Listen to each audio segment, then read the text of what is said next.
ఎక్కువ కొమ్మలు వచ్చి మనకి బుట్ట సామంతిలాగా పూస్తాయి అన్నమాట. చివరి ఉంటుంది చూడండి చిగురు, అది ఇనిపేయాలండి.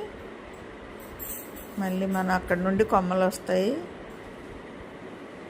కొమ్మలు వచ్చి మనకి కుండీ నిండా మొక్క అవుతుంది అన్నమాట. గుబురుగా అవుతుంది. ఎక్కువ కొమ్మలు వస్తే ఎక్కువ మొగ్గలు వస్తాయి. అన్నిటికీ ఇనిపేస్తానండి ఇప్పుడు చిగుర్లు మొక్కలన్నీ, చామంతి మొక్కలన్నీను.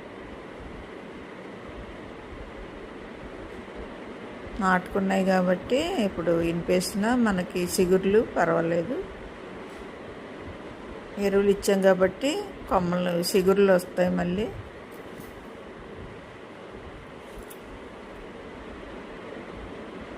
అంతే.